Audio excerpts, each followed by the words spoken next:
We're gonna talk today about Nancy and Stephen Grant family house. Let's discover some data about the building.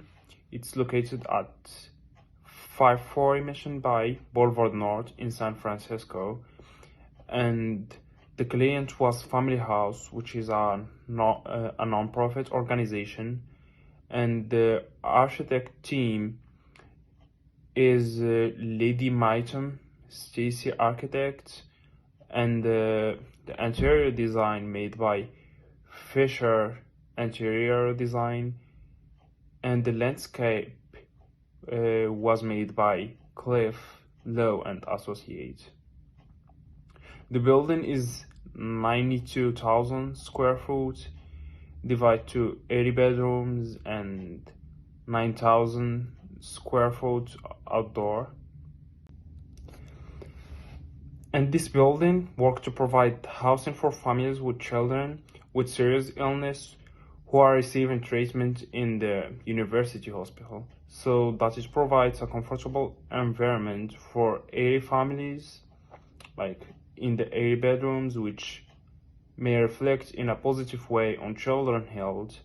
The building is also semi-transparent, like open in the facade. It's looking in the landscape from the inside, which is stimulate the bond between the families and help them, because all the families like there for the same reason, which is a sick kid, so like they can support each others, which is a great thing and an idea.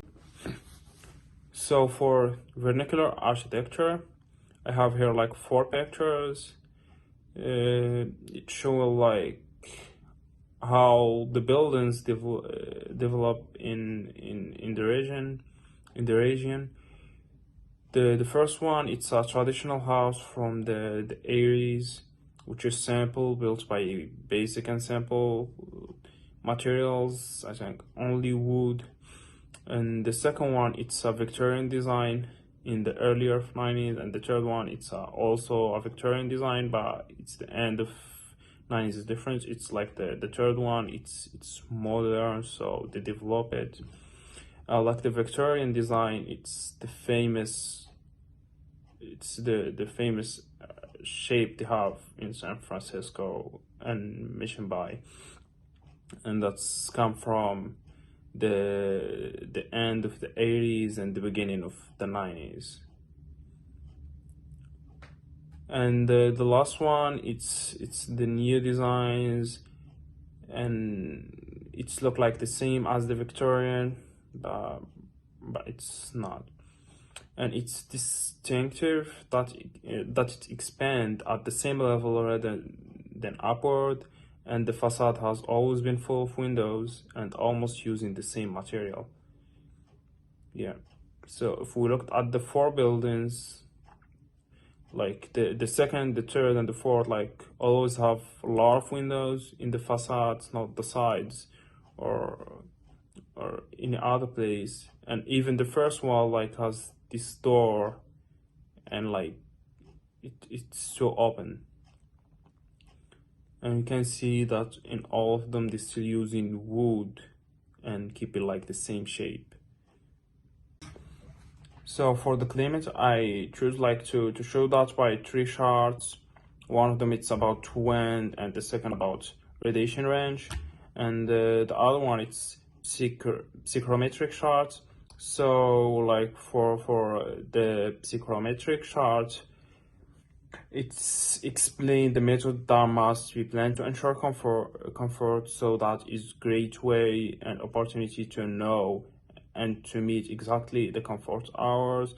If you looked at the chart, you can see like where's the green area, and like where's the green area, it's where's the comfort hours. So for this chart, like between the temperature 40 and 70 and the humidity 0.004 and 0.012, we can see it's comfortable. So the design team like have this idea that was is its comfort and they planned for it. And for the radiation range charts, it's explained why 50% of the hot water supply is provided by the solar heating system, and how most of the living rooms are open or transparent, overlooking the outside area and using natural lighting. So if you focus on the chart, you can see whereas the record is high, the direct normal record is high, and whereas it's when it's low, so it's always high in May, June, July, and August, and it's low too in May and June. So that gives them a clear idea before design it, and what's providing them right now are 50% of the hot water. And for the third chart, the wind wheel chart, shows that the highest wind speed is from the northwest. So if you looked at the chart, the northwest, it's like has the maximum, the orange pins here, like it's the long one. So from the northwest one, it's the highest wind speed, and the same in relation to cold. Well, the longest wind are from the west. We can say the northwest too, but like mostly from the west, which is give an important idea and clarify the need to think about this result and develop a plan to use them for sustainability, such as using this trend in order to create air circulation in the building in order to provide cooling without using energy. You know, like sometimes you can use the west wind, which is famous, like making two windows looking to each other's, one in the west and the other one in the east, or like the southeast or the northeast, and you're gonna make air circulation, so you don't need to use an air conditioner. Like, so with this information you can think more about that.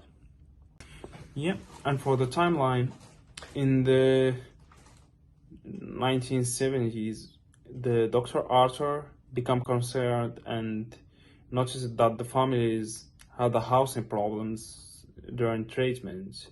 So like most parents was like arrive with the kid, but they had missing to look like for a hotel or a house during the treatment, which was so hard and expensive. And in the 1981, Art and others raised nearly 500,000 to buy housing from the Merman Church, and that was like the first housing for the families who had kids in the hospital. And in the 1999, the development of Mission Bay University Hospital started at a value of 3 millions.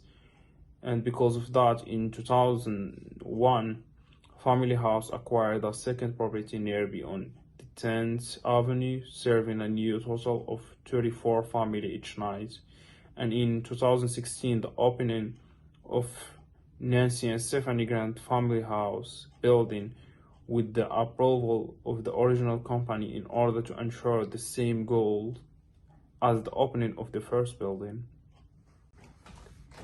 And so let's talk about some sustainable features, and one of them, of course, is windows in this building, because if you look at the building, you can say 80 or 70% of this building is just windows. And the two pictures showing that, the first one, those large windows, and the second one showing like every single room or every single space has like a large window, take the whole space. And all common windows overlooking the landscape are very large, same as the first picture, and save a lot of energy and lighting, saving from consumption. And orienting the large windows to the southwest in order to obtain operation of the longest period without exposure to a hot rays. And the charts prove that. So if you looked at the charts, you can see the light is coming from southeast and southwest, but it's orientation to orient to the southwest, because we know the sun starts from the east to the west. So like the west got some light in the morning, then it still like have the light during the afternoon, which is like gonna make the building get longer period. And roofs too. So there's a high reflective roofs make the building cool in the summer and hot in the winter, so saving energy and cooling. And there's a solar hot water system. It's cover 50% of the consumption. And don't forget the landscape and water. So the landscape it's organized the water, that's why I like it. So it's managed 90% of storm water on the sides, and a slow and filter storm water before it enter the municipal storm water system. And 22% of the landscape provide water, and 61% are landscape area distributed to be suitable for the climate, which is an important part of creating a sustainable environment. So for performance in the building is operating more efficiently than designed. For the water performance, reduce indoor water use 35% from baseline, and indoor water use is 1,908,082 gallons per year, and based on LED V4 calculator, not including laundry or dish, hand washing is equal 6,360 gallons per person per year, result in approximately $14,000 a year in water cost saving. It was hard like to find this information, that's why I made like some maths by using the indoor water use, and by looking how the building is saving water. And for the energy performance, how I said, the building is operating more efficiently than designed, so that in 2016-2017 family houses actual energy is 22% less than it was designed during design, in compliance with the California strict energy code. The predicted consumed energy use intensity is 39.6 kilobritish thermal units square foot per year, and the predicted net energy use is 34.1. The predicted reduction from national average for the building type is 41%, and the predicted lighting power density is 0.89 watts square foot. So, and the actual consumed energy use intensity is 30.6 kilobritish thermal units square foot per year. Solar hot water is not submitted. Actual net is 30.6 kilobritish thermal units square foot per year. So I put the predicted and the actual consumed energy. If we compare them, we can see that the actual consumed energy and the actual net energy use intensity, it's less than what is predicted, what showing that the building is doing like a great job in saving energy. And to conclude that the building is considered almost complete in all respects, and this is due to the good planning it had and because of its past and purpose. They made it the emblem and the symbol in itself. The building take into account the environment, aesthetics, services, and humanity. It has many natural landscape, saves energy and water, and tends to use clean energies. It solves one of the biggest obstacles for patients, which is housing, and provide it in area that is easily accessible to all other places.